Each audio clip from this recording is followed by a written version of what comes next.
আসসালামু আলাইকুম। আশা রাখি আপনারা সবাই ভালো আছেন। আমিও আল্লাহর রহমতে ভালো আছি।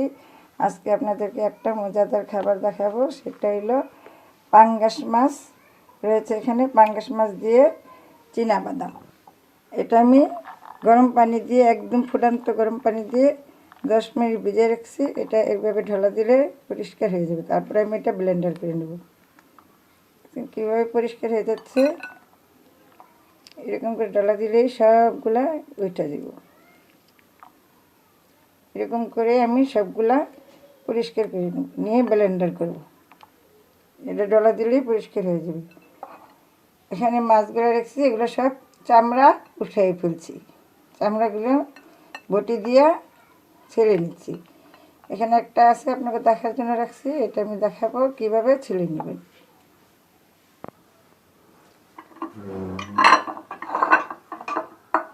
লক্ষ্য করে দেখবেন এটা কিভাবে আমি ছেড়ে দিচ্ছি।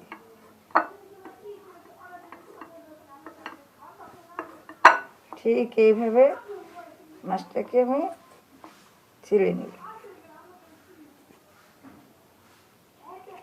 প্রত্যেকটা মাছে আমি এইভাবে ছেড়ে নিয়েছি। চামড়াটা এইভাবে ঠিক মতো ছেড়ে নেবেন।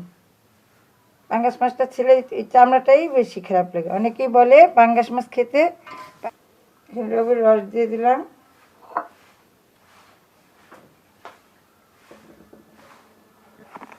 লবণ দিয়ে দিচ্ছি,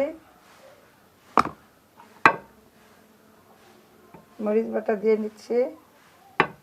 এই মরিচের গুঁড়াটা অবশ্যই দেখবেন, আমি একটা ভিডিও করে দিয়েছি। এটার মধ্যে আদা রসুন বাটা, হলুদ ফাঁকি, মরিচের গুঁড়ো, ধনের গুঁড়ো, এগুলো সব দিয়ে আমি মশলাটাকে তৈরি করেছি। মশলাটা আমার কাছে অনেক ঝামেলা মনে হতো, অনেকটা কৌটার মুখ খুলতে হতো। তখন আমি নিজে বুদ্ধি করে এটা বানিয়েছি। এটা খেতে খুবই স্বাদ, বাটা মশলার মতো স্বাদ লাগে। ওই জন্য আমি নিজে এটা তৈরি করেছি। ঠিক মতো ভালো করে এটার মধ্যে লবণ দিয়ে, লেবু দিয়ে নেবেন। লবণ দিয়ে মশলা দিয়ে ভালো করে দিয়ে নেবেন। ফার্স্টেতে লাস্ট পর্যন্ত ভালোভাবে ভিডিওটা দেখবেন, না দেখলে এটা বুঝতে পারবেন না। এটা খুব স্বাদের রান্না, খুব স্বাদের, খুব স্বাদ, সুস্বাদ। এইভাবে লেবু রসটা মেখে নিয়ে আপনি 10-15 মিনিট রেখে দিবেন। আর বাদামগুলো এদিক দিয়ে এইভাবে ছিলে, যেমন আবারও দেখাচ্ছি। এই যে গরম পানি দিচ্ছি, এটা ফুটান্ত গরম পানি দিয়ে 10 মিনিট ভিজায় রাখছি। একেবারে সুন্দরভাবে ডলা দিলেই উঠে দেবে। এইভাবে ডলা দিলেই উঠে দিতেছি, দেখুন চোখ লাগলেই সব উঠে যাচ্ছে। এগুলো আমি ব্লেন্ডার করে নেব।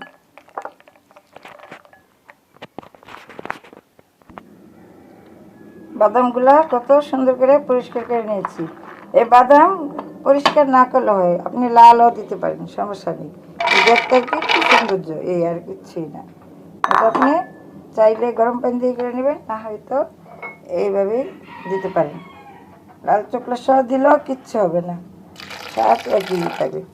আমি এখানে এটা ব্লেন্ড করে নেব। একটু পানি দিয়ে নিচ্ছি।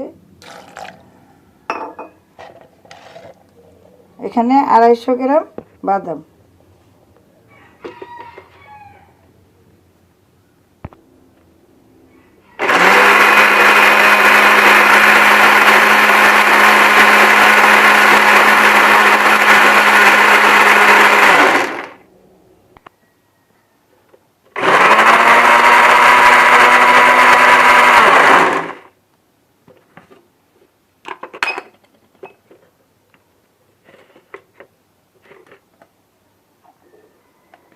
বাদামগুলো এইরকম করে ঠিক এইভাবে ব্লেন্ডার করে নেব।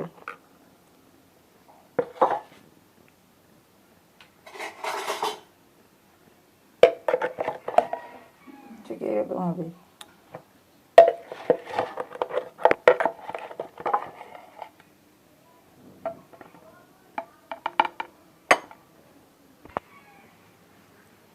এখন ফ্রাই প্যানে তেল দিয়ে দিচ্ছি।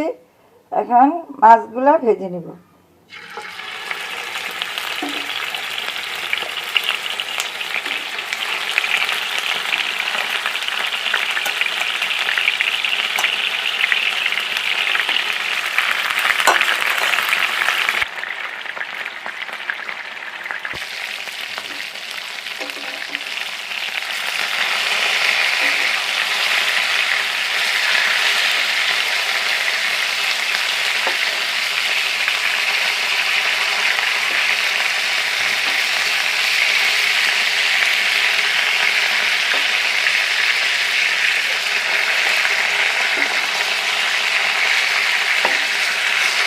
মাছগুলো লাল লাল করে ভাজবেন।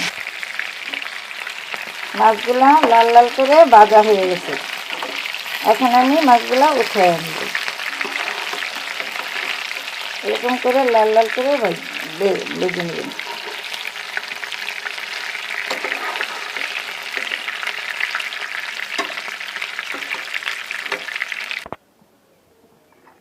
এখন পেঁয়াজগুলো দিয়ে দিলাম।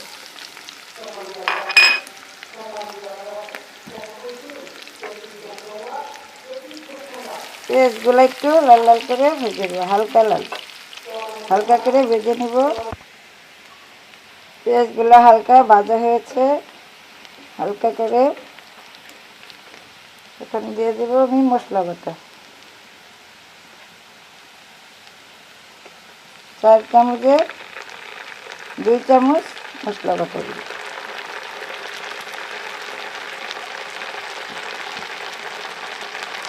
হাফ চামচ লবণ দিয়ে দিই।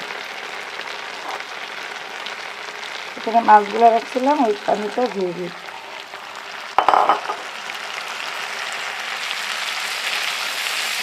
মশলাটা ভালোভাবে কষাই নেবেন। ভালোভাবে কষানো হলে বাদাম বাটাটা দিবেন। মশলা বাটাটা ভালো করে কষানো হয়েছে,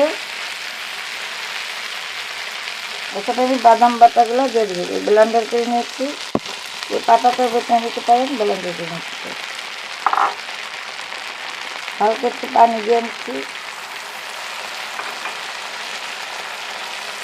মশলাটা যেভাবে কষাইছি আবার বাদাম বাটাটাও এভাবে কষাই নিতে হবে। ফার্স্ট থেকে লাস্ট পর্যন্ত ভিডিওটা দেখবেন, আর মশলার ভিডিওটা অবশ্যই দেখবেন, আর নয়তো মনে করবেন যে আমি শুধু হলুদ বাটা দিয়ে রান্না করছি। এই মশলাটা খেতে খুবই স্বাদ। এই মশলাটার জন্য আমার রান্নাটা সুন্দর হয়ে গেছে।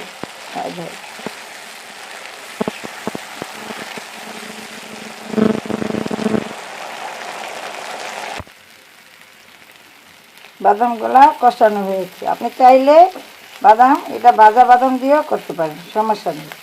ভাজা বাদাম দিয়ে করলে আমি কষাইতে একটু কম হবে।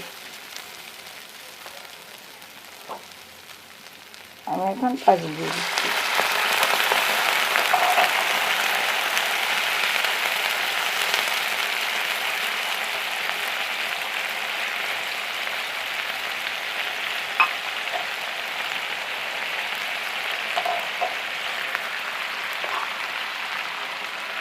মাছগুলো দিয়ে দিচ্ছি। মাছগুলো এইভাবে লাল করে ভেজে নিন।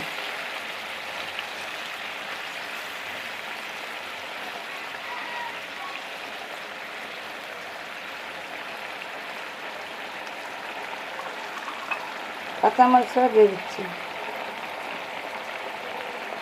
লবণটা যার স্বাদ মতো দেখে নেবেন, যেহেতু মশলার সাথে লবণ মেখে দিয়েছিলাম, এই জন্য লবণটা আমি কম ব্যবহার করি, পরে টেস্ট করে দেখে নেব।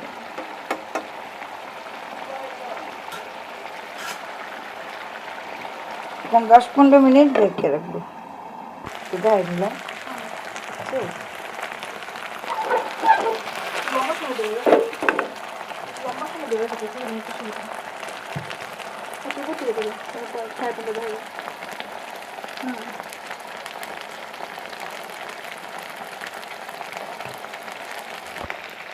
হয়ে গেল চীনাবাদাম দিয়ে পাঙ্গাস মাছ রান্না, সুস্বাদের রান্না।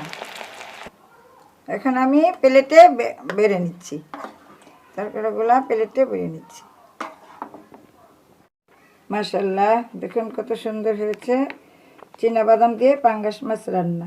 এটা আপনারা অবশ্যই রান্না করে খেয়ে দেখবেন। ভিডিওটি ফার্স্ট থেকে লাস্ট পর্যন্ত দেখবেন। ভালো লাগলে লাইক, কমেন্ট, সাবস্ক্রাইব করবেন। আল্লাহ হাফেজ।